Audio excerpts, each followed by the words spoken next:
Hello there, Mayor, Mayor Pro Tem, council members, and members of the public. I am Tatiana Arnaud. I am your city engineer, and this presentation is for the adoption of the City of Oxnard 5-year capital improvement program, years 2022 through 2027. So the recommendation ultimately is that the City Council approve and authorize, 1, the holding of a public hearing to receive public testimony regarding the proposed 2022 through 2027 City of Oxnard 5-year capital improvement program. And number 2, the fiscal year 2022-23 and 2023-24 projects to be selected from the proposed 2022 through 2027 City of Oxnard 5-year capital improvement program. And finally, number 3, to adopt the 2022 through 2027 City of Oxnard 5-year capital improvement program. So the purpose here today is to give you a broad overview of the capital improvement program, our CIP. We'll then get into a summary of the new projects that have been included in this 5-year CIP. And finally, I will wrap this presentation up with basically boasting about the accomplishments that we had through fiscal year 21-22 in relation to our CIP here in the City of Oxnard. So for starters, what is a CIP? So the CIP is basically our plan over the next 5 years to build or restore our facilities. There's a lot of restoration happening primarily with regards to our CIP. There's been a lot of deferred maintenance and things of that nature, so that we're playing a lot of catch up. But we do have some exciting new projects, right, that we're going to build, such as the South Oxnard Aquatic Center and things of that nature. This doesn't address maintenance work. So the CIP is primarily for major construction. Day-to-day maintenance is not included in the CIP. And some of the examples include, the construction major alterations of buildings, hardware related to IT, such as the Wi-Fi in the Parks project, replacement of pipelines and playground structures, street rehabilitation and resurfacing, traffic signal hardware installation and upgrades of our traffic signal systems in general, just to get them up to today's standards. And, just things like electrical work at the wastewater treatment plant, amongst many other things that are happening out there. So in order for a project to qualify to be in the CIP, there are 2 criteria that it must meet. First, and this is defined as, it consists of the construction, erection, alteration, renovation, improvement, demolition, or repair work involving any city-owned facility. And we have it set so that it has to be a project that costs at least $100,000. So if it's less than that, we consider more of a maintenance, and so that does not necessarily get added to the CIP itself. The work gets done nonetheless, just outside of this process. As of right now, studies and rolling equipment purchases do not qualify under the CIP for the City of Oxnard, so you will not find any of that in here. So as far as the process goes, basically each department identifies any necessary capital improvements throughout the city. Staff then reviews those projects with conformity with the general plan. We take those to the Planning Commission for the consistency findings. But before we do that, we do verify cost estimates, and we recommend priority for funding, right? That's an important step that needs to be made, because we have more work that needs to be done than can be handled by existing resources, including staffing and funding, right? So we have to provide some recommendations, although it's at this council's disclosure to move that around if they want to. So like I mentioned, we take these projects to the Planning Commission to determine the conformity with the actual general plan. And then we bring this forward to the Public Works and Transportation Committee and City Council for actual approval. And that's basically, that becomes our plan moving forward once we get that adopted CIP out of council. So as far as prioritization goes, there are priorities 1, 2, and 3. With regards to health and safety, I think that's an obvious one, right? If it's a health and safety related type of project. So if we have, unsafe conditions out at our playgrounds, or if we're trying to house staff in city buildings that may have hazardous materials or anything like that, we're not going to do that until that's dealt with, right? Abated, things like that. So those are the priority 1s. Priority 2s, asset preservation. That's where we're talking about, let's say, our streets, for instance. The streets are an asset, and in order to make sure that the asset is in good condition, we need to preserve it.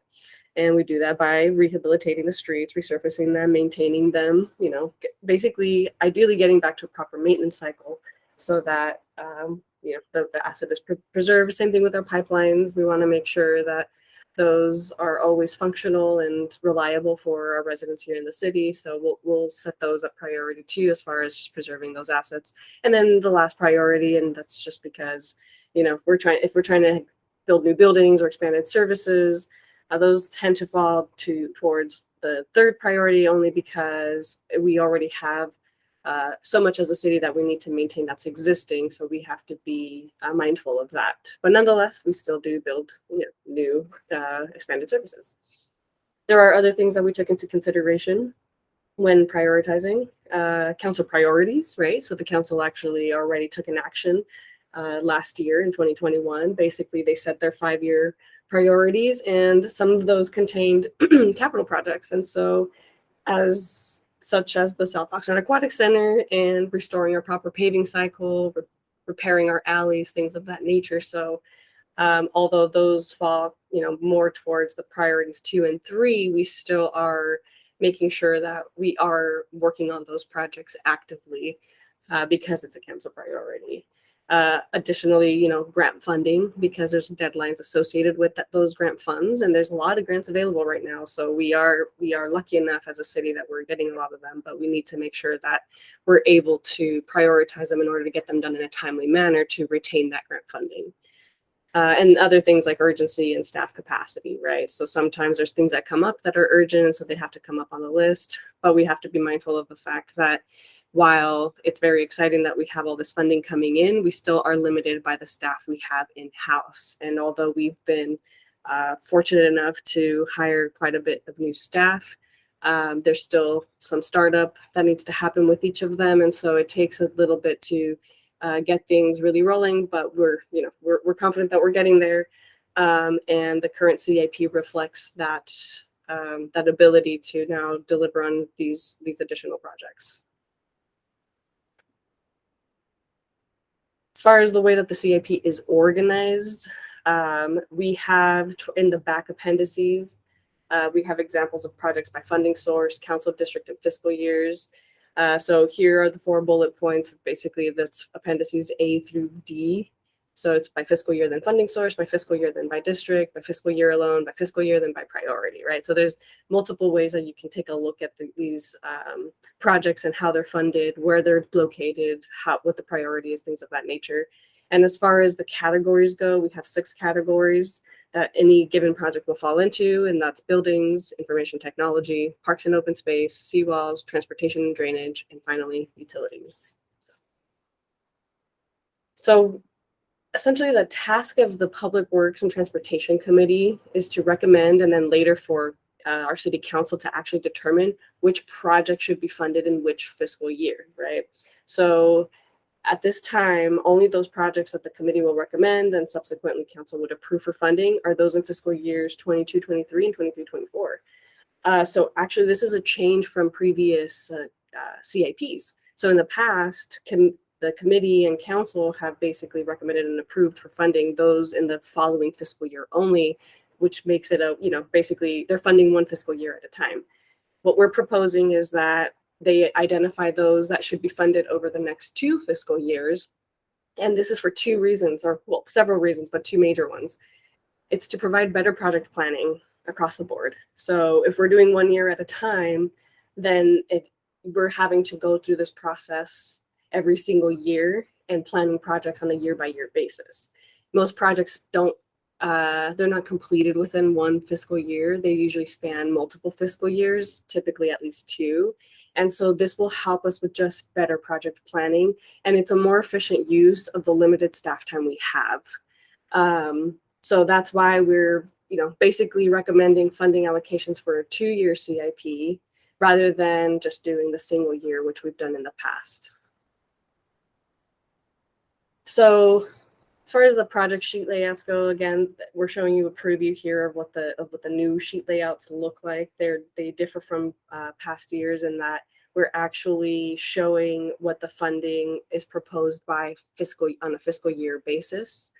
So hopefully this helps clear up any questions that any council member or member of the public may have as far as when is the funding coming, what's the source, and just kind of clearing that up. It also includes everything else that you're used to seeing in here, like the project title, the location, the district, the description, purpose, and need. Obviously, the fiscal years that it will span based on the table, whatever the funding source is, the priority level, and finally, just the name of your contact person for that particular project. So this is the PM that's assigned to each of these individual projects.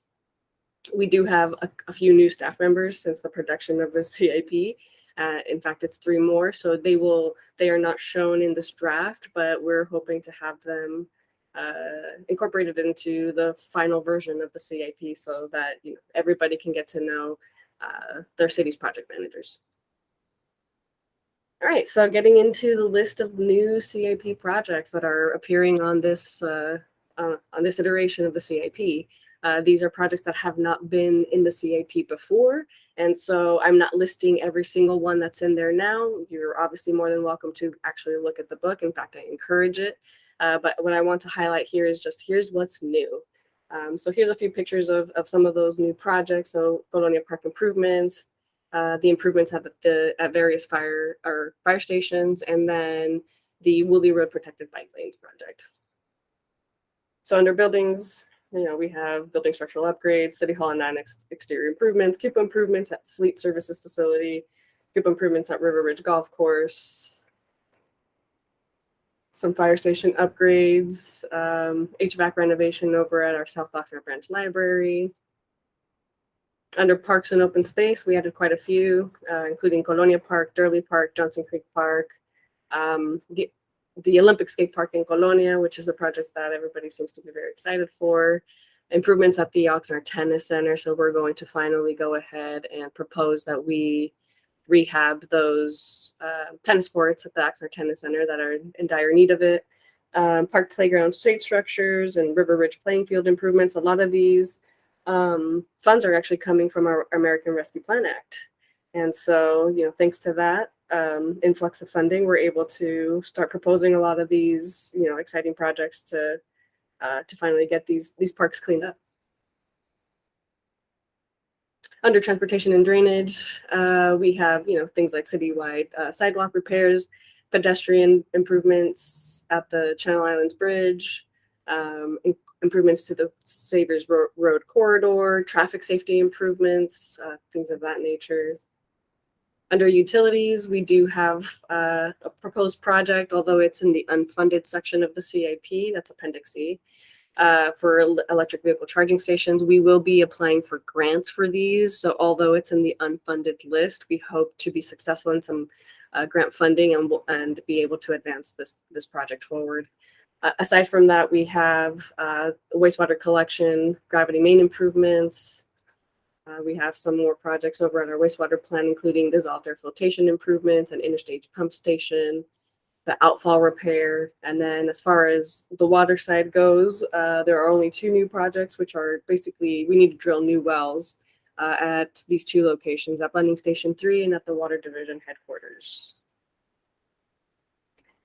So some of the challenges that we run into at any given time throughout just the year is that we do, not only have we had limited resources here in public works engineering as well as transportation and mobility to advance these projects, but we're also limited by the limited resources in other departments. For instance, finance. Sometimes I think that they've hired quite a few new people, but even then they have the same thing where they need to onboard these people, and it takes a while for people to get used to the policies and procedures and things of that nature. So it's not an instant fix, but we're getting there. Nonetheless, it's still been a limiting factor, and that's just one example. There are many other departments that we work with, such as community development and recreation and all of that. That same thing, right? We all are working on with limited resources, but we see that improvement in real time, which is really exciting, especially as we move forward with all of these projects.